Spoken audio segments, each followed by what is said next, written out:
Okay, this is the patio cover.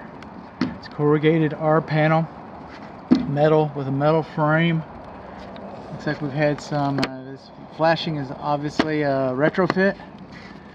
Probably had some water issues here. We can see where they gave up on the paint and they've been caulking around there. The reason why they're caulking around there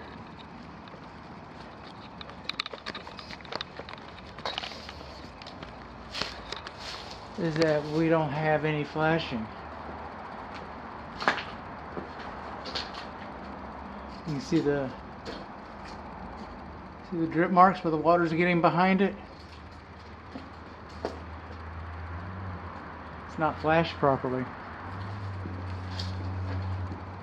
Another thing is these lag bolts. I'm assuming that's what they are, but they look just like cover bolts. So I'm not even thinking that this half of it is supported properly. And depending on the engineering, is this wood? No, it's metal. Okay. Well, we have wood over here, right?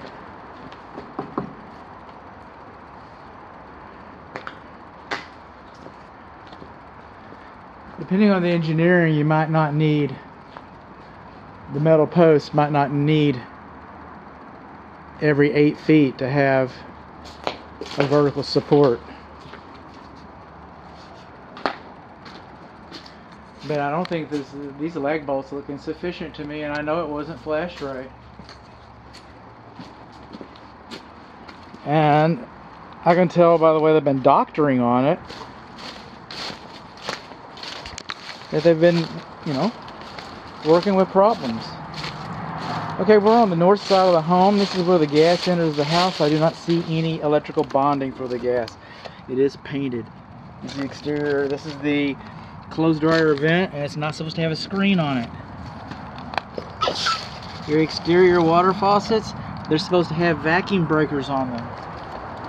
And these vines should be cut back. This is the temperature pressure relief drain line, valve drain line, where it terminates, commingles with the pin, and it's not supposed to be higher from the ground than 6 inches. That's a close call. Again, the bushes should be cut back. This is the clean out for your fireplace.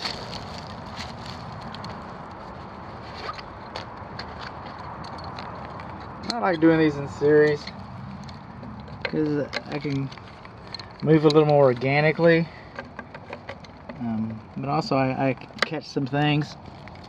It's painted closed, I can't get into it. If I got into it, I'm afraid I wouldn't be able to close it.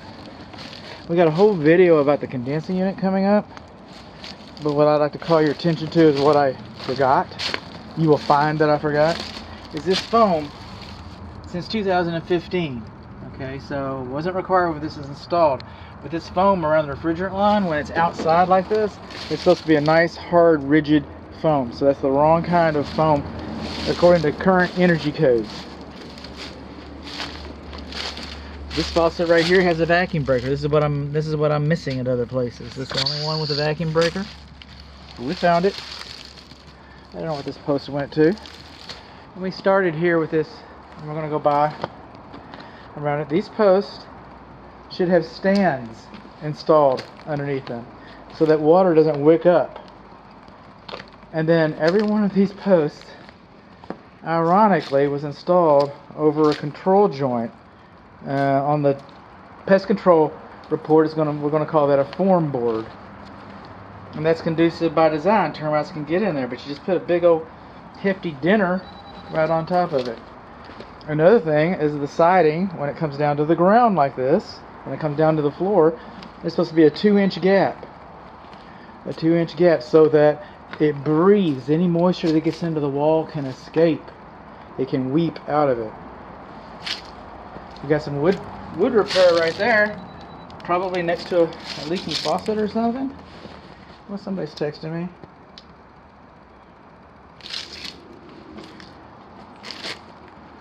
So, coming out here, these posts, you you'd be surprised how nice this yard would look without them. And these walkways, you know, I guess they're convenient. You know, I've got some of this around my house. I get it, but it's not dimensionally uniform. Okay? So if you have a geriatric person like your home inspector out here, you know, at home I kind of have, you know, some balance issues, and out here, if I came to visit you, well, you know, if I came to visit you, you know, I might have some balance issues too. This is dimensionally uniform. This is dimensionally uniform. This is not dimensionally uniform. Then over here, all this old copper gas pipe, oh, that should be, you know, decommissioned. It should be taken out. It's a trip hazard. It's an attractive nuisance. It's a tetanus shot waiting to happen. Okay, that's what we got. I got instructions saying that the garage door was going to be locked when I got here, and it wasn't. I found it unlocked. I also got instructions saying that the key was going to be on the kitchen island, and it wasn't. And it asked me to put the key back in the cradle, and I can't. The lockbox cradle, and I can't. So we're coming on along in here.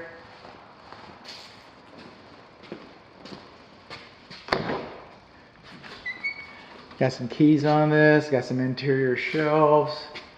We kind of want to see what's going on here, because we are doing a WDI as well. Some of this particle board is in, you know, a little worse for wear. It's all falling down. We got some more of these? Yeah, we do. We got a Marvella, whatever.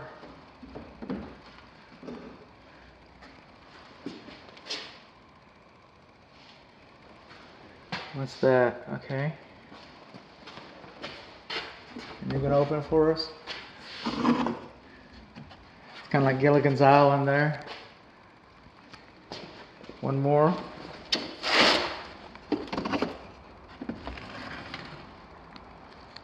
Okay, there's one crawl space opening. I can see that.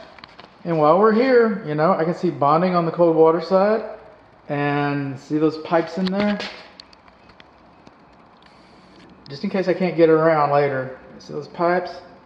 Those are water supply pipes. It's copper. And no matter the material, that should be insulated. Those pipes should have been insulated. So we know that. Coming on along, you're going to see another video, but let's go ahead and do this one.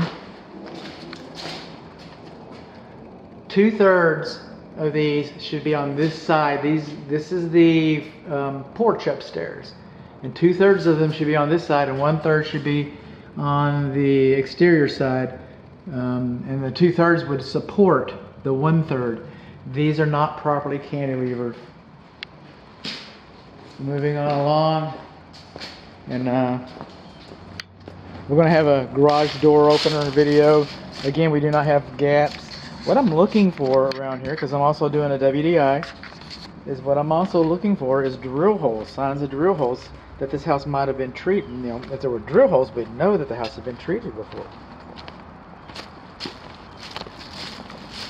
Coming along here, wood shingles.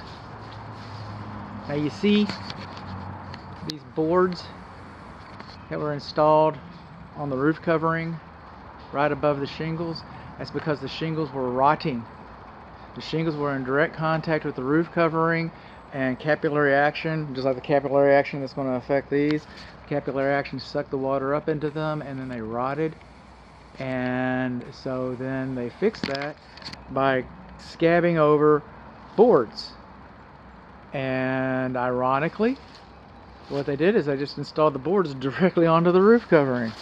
How about that? Okay. Keep it exciting. Light fixtures on the exterior should be sealed. We have soffit vents. So we got a mixed vent system in the attic. We got soffit vents here, and they're painted so they can't breathe. That's not going to ventilate your attic properly. Then we come over here. I don't know if you can see it.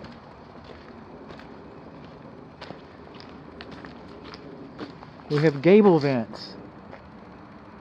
Alright? But on top of the roof, we have ridge vents. And I'll explain that in a moment. Now the garage car entry here, the vertical casement, this is wood. It is. It should not be, it should be a 2-inch gap for the same reason as on your dormers. The same reason on your post. So the capillary action doesn't suck water up into that. This is your electric service panel. This is another exterior faucet. It works. There's your birdhouse. Okay. These stairs are a mess. These stairs were not done properly. I'm sorry to say that. They're not properly cantilevered. They're not dimensionally, they're trip hazards because they're not dimensionally uniform. The light doesn't work. Coming on along, we have more of those posts that we're talking about. Now, here's something, and I haven't brought it up yet. I want to get on this side because of the windows, because of the way the windows are. One, we don't have any control joints along this wall. That's very common for architecture of this age. My house doesn't have any either. You know, but we know that it's going to move. These are control joints. Brick's been painted. I can't tell what kind of repairs have been done to it. Brick is a very good product. This house can burn down and you can reuse the brick. And it's a good insulator. But brick is porous. I don't know how porous it is now that it is painted. But because brick is porous, you're supposed to have weep holes along the drainage plane, around the foundation perimeter. It's supposed to have weep holes. And anywhere the foundation plane, the drip plane, okay, drain plane has been modified, because some of this brickwork has been going on here. Anywhere the drainage plane has been modified with, well, you have a hole in your lintel. Would that be a weep hole? That's interesting. I've never seen one done like that. Let's see if that's a uniform situation. And I just don't think it is. Okay. You should have a weep hole above any lintel. That's the metal that's holding the brick up. Over on the other side of the house, that's wood. It wasn't holding the brick up. Alright. Post should have. Still looking for drill holes. Still looking for signs of treatment. Okay, I get it. We're underneath a porch. You still should have a in-use cover for this electric receptacle outlet. A bubble cover, if you will. That's fine, as long as you're not plugging anything into it. If you plug something into it, like Christmas lights or whatever, it's no longer waterproof. Should be sealed. Got some kind of a weep right there. I think that was for a screen door system or something. I'm not sure. You see, the walkway used to come up here, and I'm wondering, since they don't match, if there used to be a door here or something. I don't know. I'm making things up now. Okay? I'm making things up. Some things I know. Some things I know.